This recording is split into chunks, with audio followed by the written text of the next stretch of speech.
Good evening, America. Happy Wednesday, and welcome to this Just the News, Real America's Voice special report, The Grand Conspiracy of Weaponization. Tonight, we're going to dig into the 10-year period where government was turned against our candidates, against our people, often using the most awesome tools of government to interfere in elections. Joining us tonight to make this conversation possible is my good friends at the Association of Mature American Citizens, or AMAC. All throughout the night, we'll tell you how you can become a member like I am. But first, I want to tell you about what's going to happen tomorrow. Chuck Grassley is going to release the appendix of the Durham investigation. We're now going to see what the FBI knew about Hillary Clinton's dirty trick before and during the time they were starting that investigation. Chuck Grassley is going to make that available. We're going to talk to members of Congress, experts all through the show about that implication and the broader evidence we now have. Now, I'm going to turn, before we get to that, to my extraordinary host for this evening. He's a senior vice president at AMAC, good friend of mine, great host, Charles Tuckland. Charles, good to have you on. Thank you, John. Appreciate you having me tonight. And for me personally, and for so many AMAC members across the country, the Russiagate story, it really began to unravel with the release of the Nunez memo. And that was a wake-up call. It exposed something deeply troubling, that elements of our own intelligence community, together with major media outlets, were not just reporting a narrative, they were manufacturing one. So these tactics, the kind of political warfare we'd expect to see used overseas, that was being deployed here at home. And not just against a president, but against the voters who put him there. So when these new documents came out, many of our AMAC members, they don't see as much as a bombshell. It can be a bombshell, but they see it more as a confirmation that evidence was ignored, that leaks were strategic, that coordination was real, and they're angry because, let's face it, it's been nearly a decade and we've seen one charge. That's it. But for now, there's a growing demand for accountability, not for revenge, but to restore trust. Because, John, if we don't hold people accountable for this, and you know better than anybody, we're sending a message that political power justifies any action, and that's just not American. Not exactly what AMAC members stand against, and that's why it's such an important conversation tonight. We're going to kick it off with the House Intelligence Committee member. That's the place where so many of these disclosures have come from in the last few years. We're lucky to be joined by one of its members right now. All right, folks, I can't think of a better guest to kick off this conversation tonight. Whether it was the insanity of the Ukraine impeachment, the seriousness of the Russiagate failures, or what's going on in every period since, including the classified documents case, Senator Ron Johnson has been at the forefront, using his oversight powers to get the American people the truth, often truth denied by the media and the establishment in Washington. And we're lucky to have him join us at the top of the show. Senator, great to have you on today. Well, guys, hope you're doing well. I think of all the people in Washington, you could take a victory lap about what's happened in the last few months. All the truths that we were denied now coming out. Obamagate is real, Russiagate is real. When you look at the period that you've investigated, all the things that you said that were affirmed, is this one grand conspiracy of just constantly clearing a Democrat who did something wrong and then projecting a fake crime on the Republican to get away from it? I think so. It's pretty much the same cast of characters. I thought what was interesting, I didn't come here to be an investigator, but when I became chairman of Homeland Security, pretty well coincided with the Hillary Clinton email scandal. And so we started digging into that. A lot of details in that, but I think in general, what our staff uncovered was the exoneration memo written by people like, Peter Strzok and Bill Priestley. I can't remember the whole, all the names exactly tied to it, but they're just really laying out exactly how they exonerated Hillary Clinton, how they changed things from grossly negligent to extremely careless, so it wouldn't fit into the criminal statute. So when James Comey issued that exoneration speech, that cast of characters, I always think of the Peanuts show when the Peanuts characters go from the one Christmas tree on Snoopy's doghouse, to another Christmas tree, and Charlie Brown's pathetic Christmas tree. That same cast of characters, they just moved right on over to Crossfire Hurricane, and they're still going at it until we break them up. Yeah. I mean, you've got people like John Brennan become CNN or MSNBC.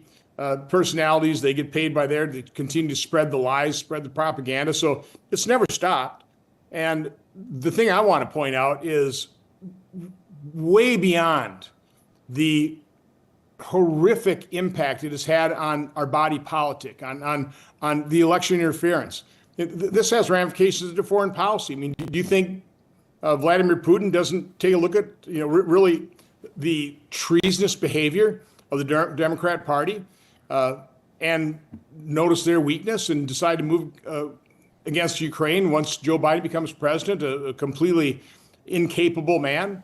So again, this assault on our democracy, any interference that Russia or China could ever hope to accomplish would pale in comparison to the deviousness, the viciousness, the danger to our democracy are these Democrats, starting with President Obama and all of his henchmen. Yeah, did. So what's the end game for these investigations? We've been seeing a lot of this information has been out. It is being verified now without actual documentation. As you said, China, Russia, foreign adversaries, they would be salivating at the idea of what they're doing now with just the chaos that our own intel agencies have created working with the media. But what is our end game here in the short term? But it has to be totally exposed. Again, I'm really not learning anything particularly new. If we didn't already know it, if we already didn't have evidence of it, it's something we certainly suspected. Now we're just getting more documented evidence on this. It would be really interesting if we could uncover, for example, communications where we show how complicit the media was in all of this. Some of those communications would be extremely valuable, because what we have to do is this has to be fully exposed. Now, again, I don't know what percent of the legacy corporate media is, full of a bunch of leftists. I think it's a pretty big chunk. Obviously we've got news outlets like yours, and we've got more conservative outlets nowadays. We've got alternate media, but still the bulk of our media are basically the communication arm of the Democrat Party, which is, radical leftists. So the American people aren't hearing this. I mean, people who watch your show are aware of this, but the vast majority of Americans are still pretty well clueless to exactly what Obama and Biden and Clinton and Brennan and all that cast of characters, what they did. So how do you expose it? From my standpoint, the best way of doing this is undertake a conspiracy investigation, bring charges in a venue outside of Washington, D.C. The problem with John Durham, you have to respect this, is he wouldn't indict unless he knew he could get a conviction. He knew in Democrat-controlled District of Columbia, he'll never be able to convict a Democrat on a political type crime. So he never indicted. We need to indict in a venue where there actually would be a fair trial. And the reason I want a trial is I can't think of a better venue where you can take day after day after day, hour after hour after hour, at each one of those days, where we just lay out the evidence painstakingly, exhaustively, accurately, to lay this out for the American public for historical record of it. I think that'd be the best way. We can write reports. Senator Grass and I can continue our partnership, and we can write another report. We wrote a report that the mainstream media not only ignored, they called it Russian disinformation. Yeah, that's what they did. Everything was dismissed, even though it was real evidence. Tomorrow, something that you and Senator Grassi worked hard to get declassified, the annex to the John Durham report comes out. And in that, we're told that you're going to see evidence that the Russians, who are intercepting some of the communications around Hillary Clinton, believe that the FBI had agreed in advance to further her fake story in Russia by opening up an investigation, acting on it, creating an accelerant to it. Now, I know it's a Russian intercept, but the Russians are pretty good at what they intercept. Should we be concerned that the FBI may have been in on the game right from the beginning? Didn't we already suspect that, though? We did, but now you're going to see an intercept. Comey, Peter Strzok, those guys set up, General Kelly. Yeah. The way they set up Donald Trump by briefing him on the Steele dossier so they could then leak it to BuzzFeed. Yeah. So no, I mean the FBI obviously was involved in this thing. James Comey tried to cover his tracks there by the last minute investigation of the Hillary Clinton computer prior to the election. Had no impact. So no, I mean I think the people like Comey and Strzok and McCabe, they'll again completely complicit. I would say a treasonous conspiracy. I think the way Director of National Intelligence Tulsi Gabbard has described this is 100% accurate. This was a multi-year coup attempt against a duly elected president. They did everything they could to sabotage his administration, and they are doing it to this day. That's what's so disgusting about this, is these people are undertaking the exact same actions, the same type of sabotage, and they do it with impunity because the legacy media will never hold them accountable. Well, not only hold them accountable, Senator, but John Brennan is going on these news shows. James Comey has a high visibility. Peter Strzok is releasing a podcast. Do you think they maintain that visibility as sort of a way to obfuscate and be able to project? Or what's the strategy there? They seem to just still continue to be in the public eye when a lot of us know everything that went on. Well, you've always heard the best defense is good offense. These guys are always on offense. I mean, the left is relentless. No, it's, by the way, it's a huge disadvantage in the political realm. Conservatives, we just want government off our back. Just leave us alone. Democrats, for liberals, government is the answer. They want to be involved in government. They want all that power, and so they are relentless at achieving that power and trying to maintain it, and doing everything they can to destroy their political opponents. We just don't have that, bloodlust for power like the Democrats do. Yeah, that's amazing. All right, I want to ask about something because you did more than anyone to unravel the false stories that were part of it. The Ukraine impeachment. It's forever in our congressional record as a legitimate impeachment of a president, albeit he was acquitted afterwards. But now we know a lot of the things that were said and that weren't true. And we also know that there was a good reason to investigate Hunter Biden. It wasn't Russian disinformation. It was true. He actually cheated on his taxes on not paying taxes on Burisma. He was involved in this grift. Is there a moment for Congress to go back and for history's sake say, I think we ought to take that impeachment and say you should disregard it because the new evidence suggested it wasn't warranted? That'd be nice to do, but it occurred. So I think the best thing we can do here, again, is expose the corruption within these federal agencies that were populated by a bunch of leftists, the corruption of the Democrat Party, and what they did with the J6 committee, right. The way they destroyed the records from that committee. Yeah. I mean, why would they do that unless it were a thoroughly corrupt undertaking? So again, our big impediment to exposing this and getting more of the American public to be outraged as they should be outraged is the legacy media. Again, they're not turning back their Pulitzer Prizes that they won on a complete false story, that they were either duped, but I think more likely they were complicit in. It's a huge impediment. Again, the good news is we do have alternate news sites like yours, and a larger percent of the American people are becoming aware of this. I mean, good sign, Donald Trump won. So now we have people in these positions still battling the deep state. And people have to understand that this is a tough slog for people like Kash Patel and Pam Bondi and RFK Jr. Democrats are, in an unprecedented fashion, holding up confirmation process, so you can't get the political appointees to try and rein in, try and get some control over the leftists in the deep state. There's a big hole in the Department of Justice. You had a bunch of radical left attorneys just quit. They couldn't work for Trump. I think they terminated some other leftists. Now you got a big hole there.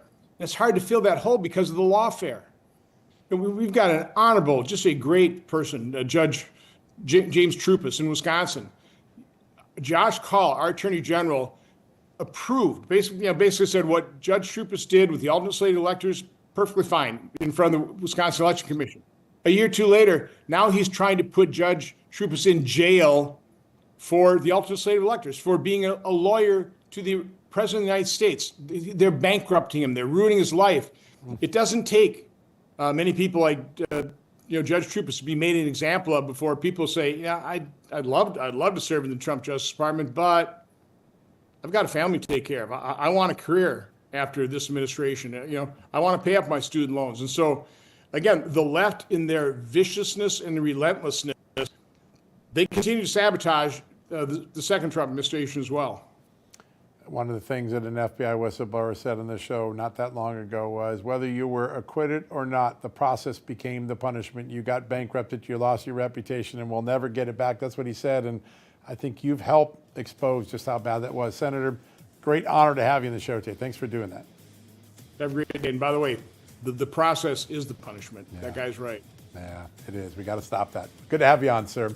All right, folks, coming up next, Congresswoman Tenny. She's on House Intelligence. She was part of that posse back in 28, like Senator Johnson, unraveling some of these false stories. She's going to join us next. In the meantime, I want to take a break, and I got a homework assignment for you. I want you to go join me. Become a member at AMAC. amac.us/justnews is where you go. You can get a 5-year membership, which is what I am. I'm a 5-year card-carrying member. $120 a month. It's a really great deal. You get all sorts of benefits, a great magazine, and you belong to a community of patriots.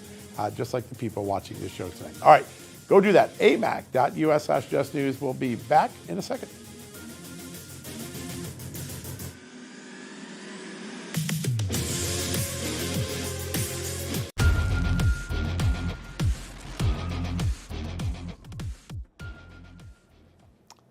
Welcome back, everybody, to this special report on the weaponization and the grand conspiracy.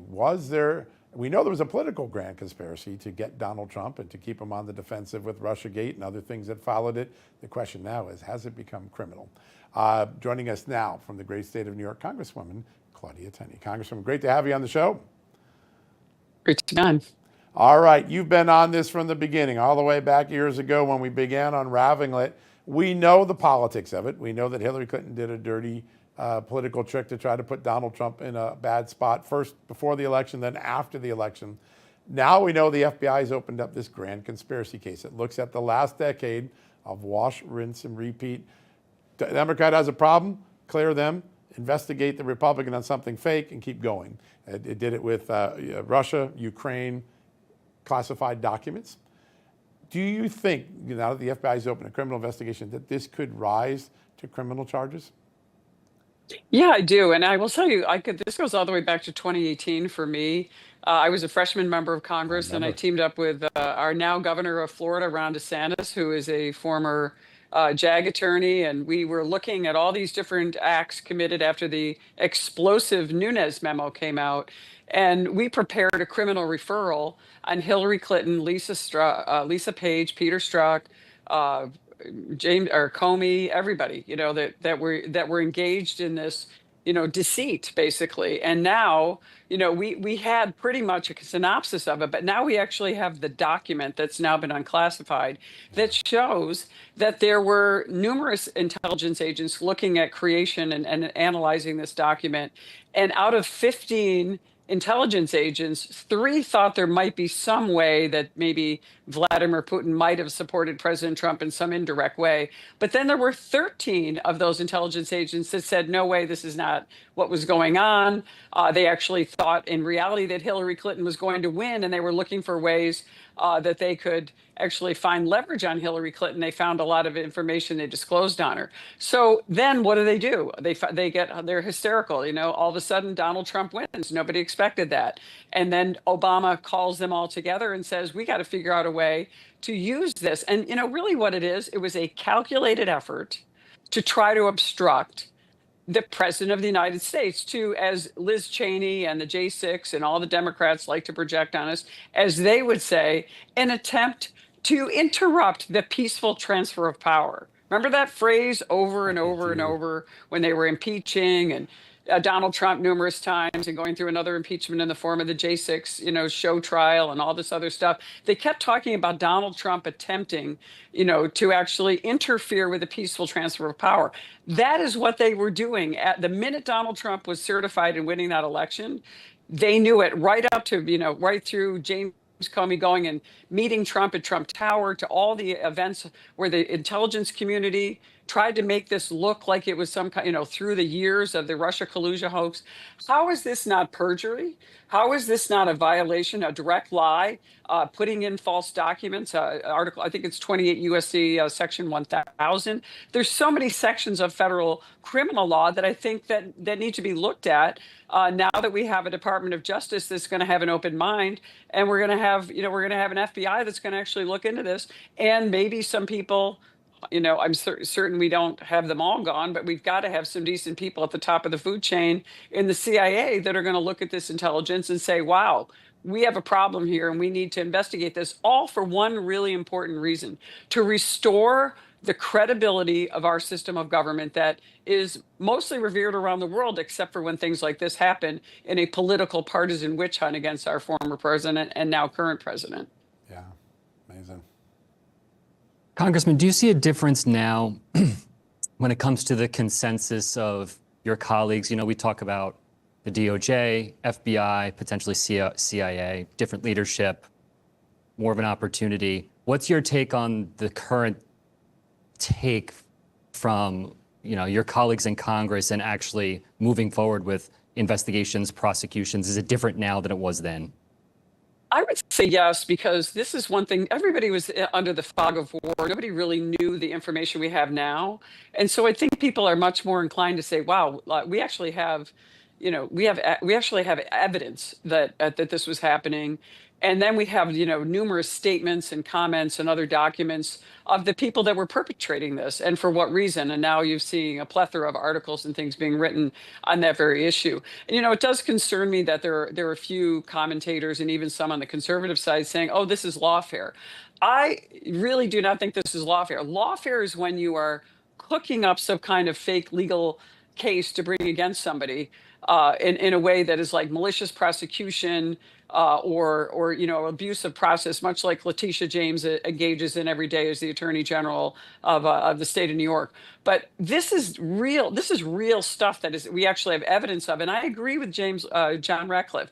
I do think this is a continuance. It's never stopped, this ongoing conspiracy of how can we take down Donald Trump anyway, anyhow, any shape, any matter. Look what they've tried to do, from him being shot at, to two impeachments, the J6 trial, the Odyssey with raiding Mar-a-Lago. I mean, there's just so many things that the Democrats, using our taxpayer dollars through powerful government agencies, have used to take down the duly elected president of the United States twice now. And I think that's why we're in a different place, because I think people see more evidence than we had before, because it was sort of at the conspiracy level then. Now we know it's real. It's actually ongoing, and it's really the other side attempting to try to stop the president and use their power in this unjust and I think illegal way, which is why I think criminal referrals are appropriate.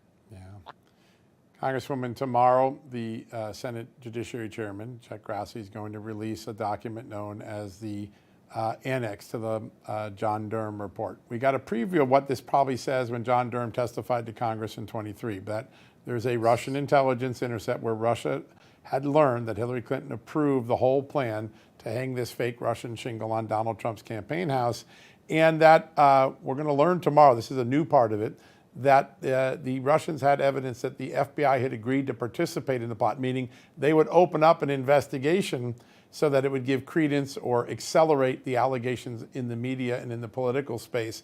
Now, I know it's a Russian intercept, but it was important enough to tell President Obama, and the entire intelligence community was briefed on it, so it was taken seriously. And yet nobody stops for a second when Hillary Clinton walks in the dossier with her team, or the Alpha Bank, or the allegations from their friend in Australia, and says, wait a second, this might be part of that ruse. They just keep doing it. How jarring is it to think that people might have been alerted there was a ruse and they played into it rather than stopped it? I think this is really important, and I'm new to the Intelligence Committee, but one thing I've learned in my short tenure this year in the Intelligence Committee is that as much as, we are adversaries with the Russians, there's a deep amount of respect for their ability to do surveillance and their deep ability to be spies. They're good at it, and Putin was a KGB agent. So they get information, and a lot of this information they had, and Obama and company knew about it. And then and I think it's somehow, I guess I have to say, they love to project. They projected the Russia collusion hoax. Isn't that interesting? They're using Russian information. They're using Russian documents, but yet they say Donald Trump is the one colluding with the Russians, and then they make up this fake story of him with all the disgusting things that they, unearthed in this dossier. And then they destroyed so many lives in the meantime while doing this. So I do think it's really interesting, but I do think that this document by Chuck Grassley, I think is going to be really important. And I think it's going to be, people are going to start to piece this together in a way that I just don't see how we can't look at criminality on the part of people who are guilty. Now, I understand that President Obama, probably has some kind of immunity, but everybody else in this does not. And I think they need to be held accountable. And I don't think the statute of limitations is run on this. And I think the American people, for the most part, want to see people held accountable so we can restore these institutions, because it makes everyone suspect. If they can go after the President of the United States, they can do this to any and every citizen on the street, which is what happens in authoritarian, Marxist, communist type regimes. Yeah, it's true. Yeah. Going back to testimony, John Durham, failing to be able to speak on the genesis of the initial Russia investigation. As someone who was there in the beginning, how did you feel, or what was your takeaway after that testimony by by Robert Mueller? And is that in any way similar to sort of what we saw happen with Joe Biden in the last administration? Look, I thought his testimony was really disappointing and unimpressive. I think people, when he came on and all this was supposed to be this big deal, and I was like, what? That's it? He really didn't have anything. He really stumbled across it. It wasn't credible. And for all the time and effort and money that went into this, they had nothing. And that just sort of led us all back to the original referral that I did with Ron DeSantis and others that showed that there's nothing here. This is actually the opposite. It's the other side trying to frame the president of the United States, or the incoming president at the time, and that's why in 2018 we made that referral. So I do think that the Mueller was, uneventful. The Durham investigation, all these things were really just exercises in futility. We don't need to do a special counsel, by the way. We already have Kash Patel in place. We already have, we have the people that can do this job. We have the documents, and as you talked about earlier, John, before we went on air, we have these burn bags that were discovered in the back of the FBI in some warehouse to be thrown out, and be interesting to see what are in those and what they reveal about even more people that are involved in this real kind of conspiracy and criminal level of conspiracy to frame and destroy the president of the United States and his reputation and everything he could do to actually preserve and protect our Constitution, ironically. Yeah, it is an amazing moment. This is a consequential time. We got to get this right for future generations. You were right in 2018. You started, I remember being right alongside you and Congressman DeSantis and Jim Jordan. You had it right, and the American public are now realizing it. Congresswoman, great to have you on the show today. Thanks so much. Great to be on with you guys. Yeah, love every time you come on. All right, folks, we got another good one right after the commercial break. Mike Benz, he's a champion of free speech. He's also a champion of helping us understand how our government gets weaponized against us. We're going to have him next. In the meantime, I got a homework assignment for you. Go to amac.us/justnews right now, because you can join for as little as $1.20 a month and get a 5-year membership like I have. I'm a 5-year card-carrying member. I love it. Join me. Find out why it's so great. Go to amac.us/justnews. We'll be right back.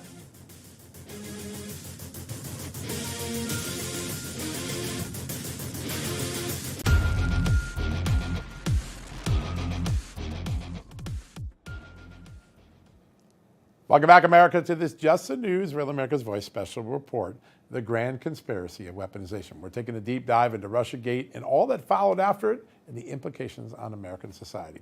I want to bring in my amazing co-host for the evening, AMAC Senior Vice President, Charles Stuckland, as well as our next guest. You know him. He's on the show frequently. He's a champion of free speech. We would not have known about this industrial censorship complex if it weren't for Mike Benz, the Executive Director of the Foundation for Freedom Online. Mike, great to have you back on the show, my friend. Great to see you, John. Great to see you, Charles.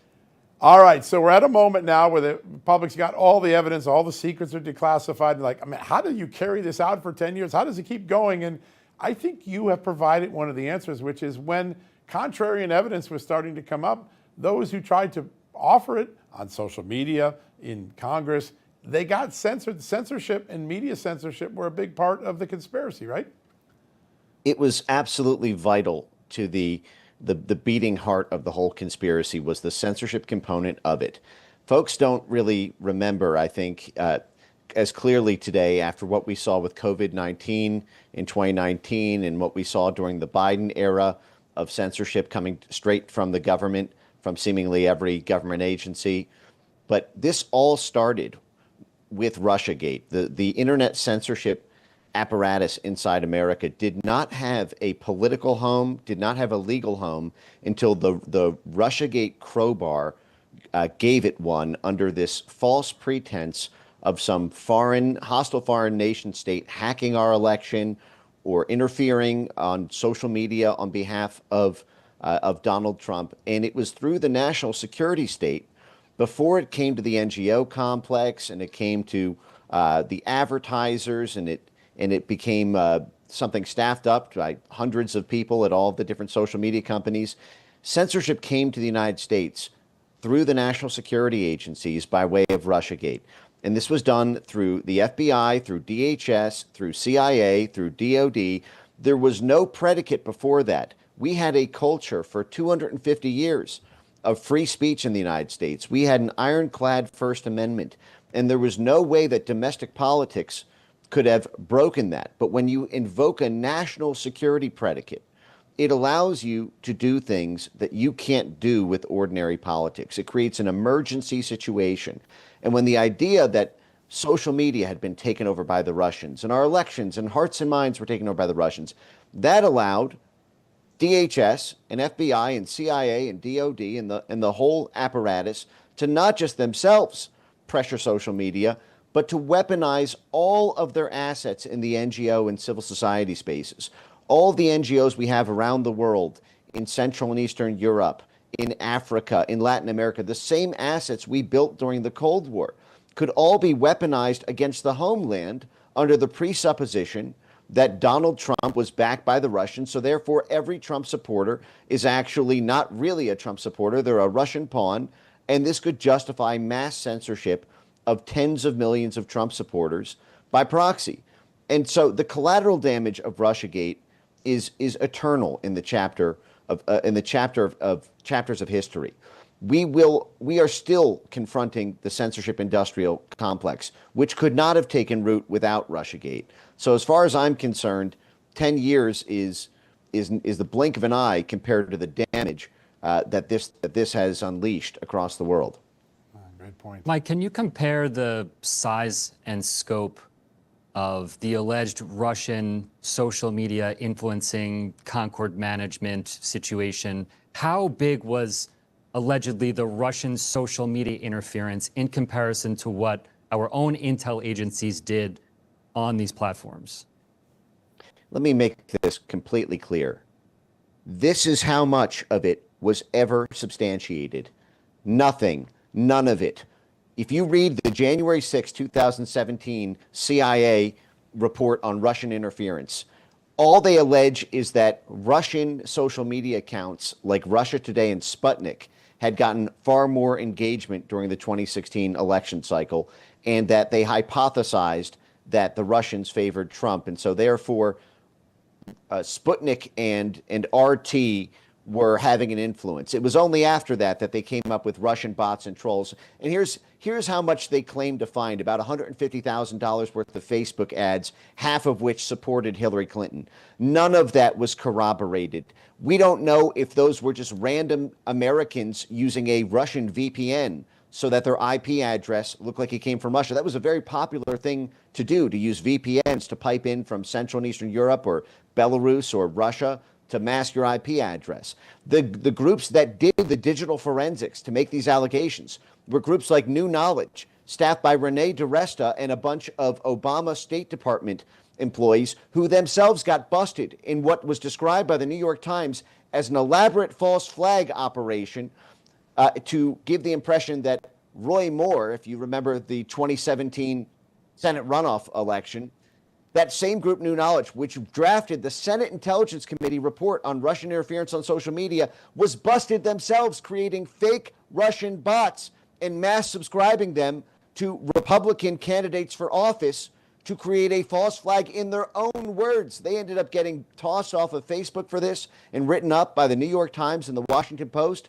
So the people who made the allegations that Russians were creating bots to help Trump were themselves caught creating fake Russian bots to subscribe to Republican candidates. The whole thing was a fraud from top to bottom.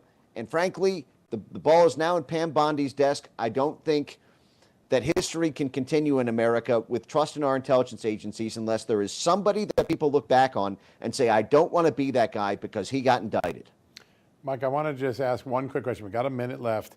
One of the curious things, if Vladimir Putin was trying to influence the election like John Brennan's remade assessment said, why did he stop all countermeasures in the United States in October, the very month of 16, where voters were making up their minds when the debates were going on? He pulls back. That seems to be a guy who actually decided not to tip the election for someone. Everyone knows the answer, which is that Putin did not interfere on behalf of Donald Trump. This was an attempt to use the national security state to pull off what Democratic voters and what anti-Trump Republican donors and high-level officials could not do, which was defeat Donald Trump. They couldn't defeat him fair and square at the ballot box, and so they used the national security state's Department of Dirty Tricks to do it. This was Bob Mueller ran a 2.5-year investigation. They came up with nothing. Bubkiss, 7-2 offsuit. They were bluffing the entire time. John Brennan had advance awareness on August 3rd, 2016, in his handwritten notes that Hillary Clinton had a plan to vilify Donald Trump by, quote, stirring up a scandal that Trump was backed by the Russian security services. They knew that was BS. They knew that was junk. And incidentally, we're now learning that Hillary Clinton approved that plan to tap Christopher Steele to do the Steele dossier and all this on July 28th. That's the same day we're now seeing text messages from Peter Strzok around the FBI opening up this counterintelligence investigation on Trump. So it looks like the Clinton campaign was working with the FBI, and the CIA was organizing under John Brennan the intelligence community to basically prove the case that Hillary Clinton couldn't prove, and then classify all the evidence so no one could see the CIA's proof. And now we're seeing it all come out now. It turned out the whole thing was a lie and, frankly, a criminal conspiracy. Tomorrow, we're going to get more of that from Senator Chuck Grassley. We'll see just how much the Russians believe the FBI was in on the gig. That'll be tomorrow's big release. Mike, as always, great to have you on. You bring it crystal clear to us. Folks, a lot of people, when I talked to FBI agents a few years ago, said, here's the story of Russiagate. If you can't beat them, then you got to cheat them. And that's what we think happened now, and that's what the evidence shows. Mike Benz just nailed it on the head. All right, we're going to take a quick commercial break. When we come back, candidate for governor of Maine and former Assistant Secretary of State Bobby Charles, he's also the national spokesman. The Association of Mature American Citizens, our partner for tonight. He's going to join us, and we'll have his insights. In the meantime, I've got a little bit of work I want you to do during the break. Go to amac.us/justnews, because you can join for as little as $1.20 a month for a 5-year membership. Go match me. Say thank you to AMAC, because they make these incredible conversations available once a month. Go thank them. Go become a member. Go make your family members. amac.us/justnews. We'll be right back.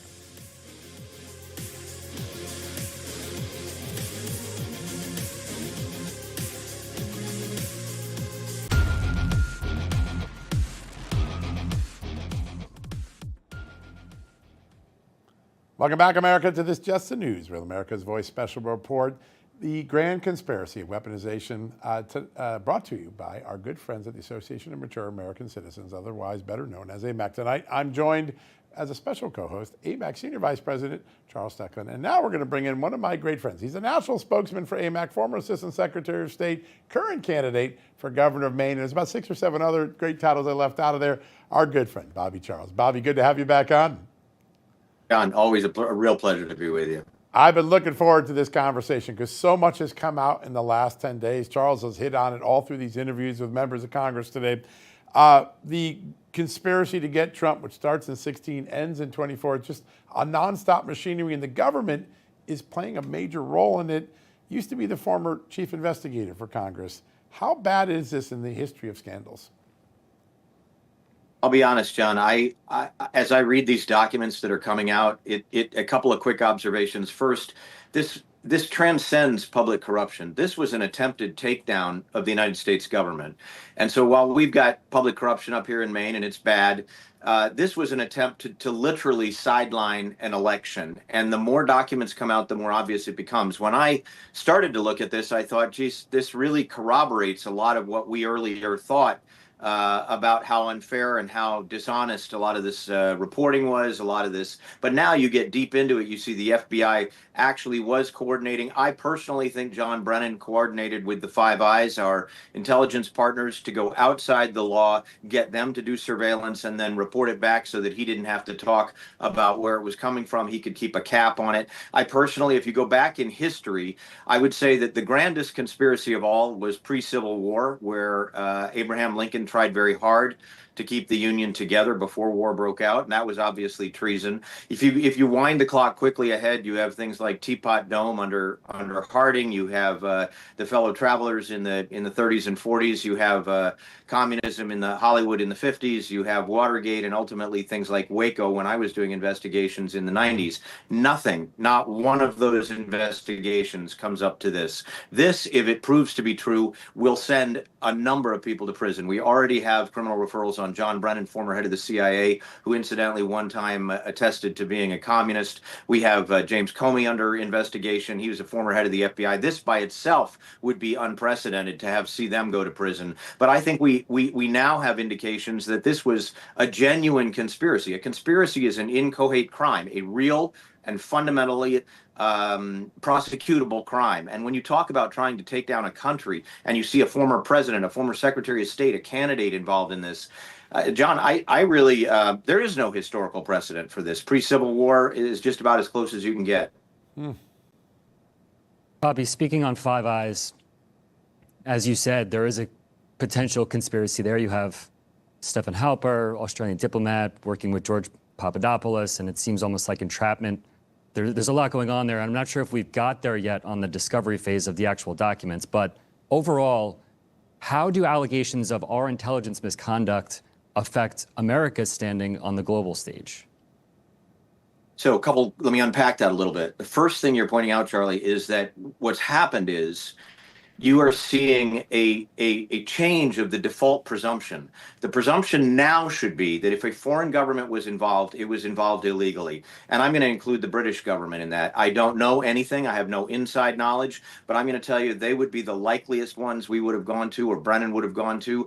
And I think there are indications that some of our senior intelligence folks were over there, and obviously Steele was British. But the idea is, if you go around U.S. law in order to collect information on a political opponent and then persecute that opponent, I mean, my God, if you were writing a John le Carre novel, I don't think you could write it more compellingly than that. So, and then if you look at what it really means, I think at the end of the day, what we're looking at here is a conspiracy of such a potential magnitude that it is going to be difficult to convince people that it is as big as it is. And I guess my instinct is, Charlie, that we look at this and we say, we step back 20 paces and we just start to now methodically unpack everything. What has happened now is they tried to shut this in a closet door and the door wouldn't shut.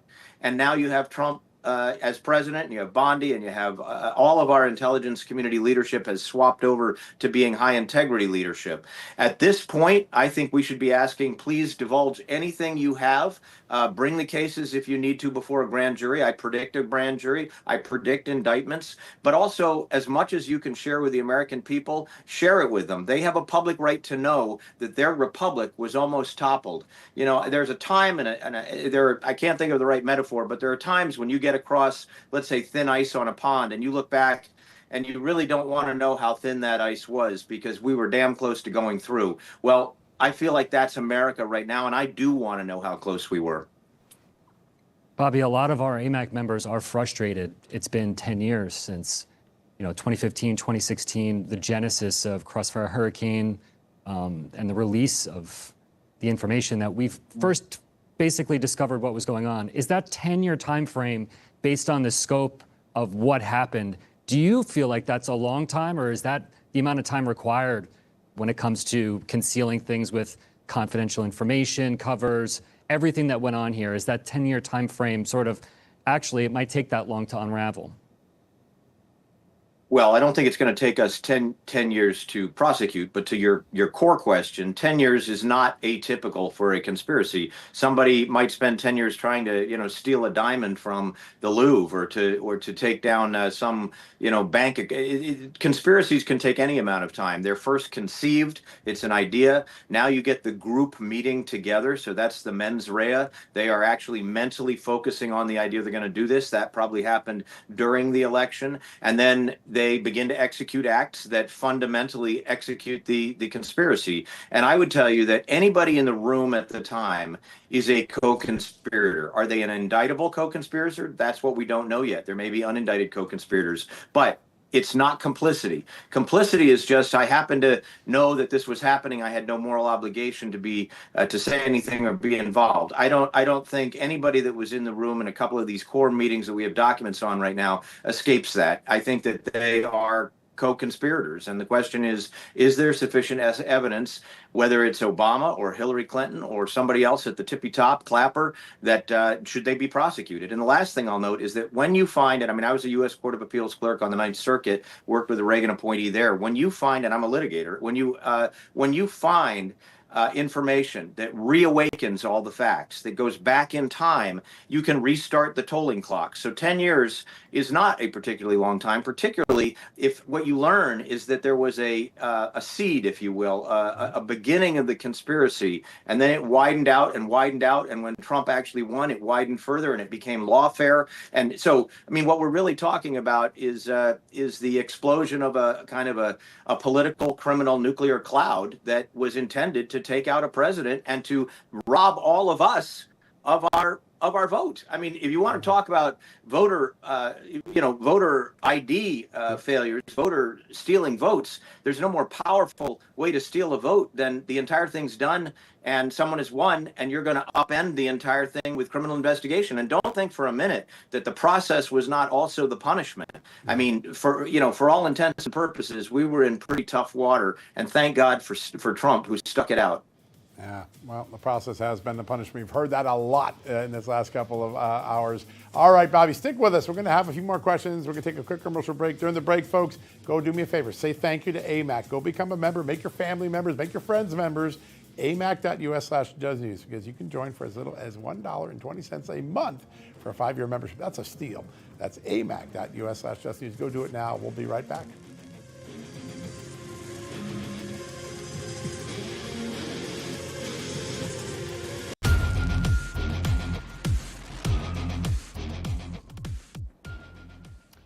Welcome back to this special report called The Weaponization and the Grand Conspiracy to Commit It. We've been talking all hour about it. I want to turn it over. We're going to have to ask Bobby Charles to stay over for a second more. I want to turn my last question over to my great co-host for the evening, AMAC Senior Vice President Charles Stuckon. I think he's got the money question. Charles, have at it. So, Bobby, many of us that are actively politically engaged and have been working on research and investigating and looking at this case. I mean, John Solomon, we have right here, one of the best examples. We really know the details, and it matters to us. But for the average American citizen, and in your case, the average Maine citizen, why is exposing and prosecuting what happened with the Russiagate event, why is that so important to the average American citizen? Let me give you several reasons. Of course, I'm running for governor up here, and these reasons really do matter. First of all, federal accountability is absolutely essential in its own right. We do not want the FBI coming with 30 long guns and bursting into our homes and bedrooms as they did with Donald Trump. That lawfare piece is in and of itself absolutely horrendous. The fact that there was a Fourth Amendment violation, Fifth Amendment violation, Sixth Amendment violation, actually also a First Amendment violation when they gagged him during trials. I mean, it is absolutely hell on wheels, and we should never want our federal government to have that kind of power. And if you don't keep them accountable, it could come right here to Maine. The second piece is that Trump administration, that Trump response was really a response to something that amounts to massive public corruption, a corrupting of our public process, our public election process. What we have here in Maine is a governor who has taken her cues from the Biden people who are as corrupt gets, the Obama and Biden administration, and she herself is stepping over the line. And I think part of it is average folks here in Maine want to see an honest state government, and they want to see an honest federal government. And when you see a federal government getting away with murder, and then you look at your own state government, you say, God, what are our protections here? If they can violate the federal Constitution, the First Amendment, Fourth, Fifth, and Sixth, not to mention the 10th, well, then they can certainly violate those same rights here in Maine and the Maine Constitution. And I think every day, if I may put a punctuation point on it, and we don't have the time for these details, I think every single day, the Democrat leadership in Augusta, Maine, is violating the Constitution in Maine and is violating the federal Constitution, and they know it, and they don't care. And that is one of the biggest reasons I'm running to be the governor, to straighten this place out and get integrity back in government so that we can trust our government. Integrity and trust. That's what we need back in all forms of government. Bobby, Charles, what a great conversation. Thank you guys for making this possible. Folks, you want to thank AMAC for such a great conversation. Go to amac.us/justnews and go join. You can join for $1.20 a month on a 5-year membership. It's a great deal. amac.us/justnews. Go do it today. We'll see you back here tomorrow night. Until then, God bless you and have a great evening.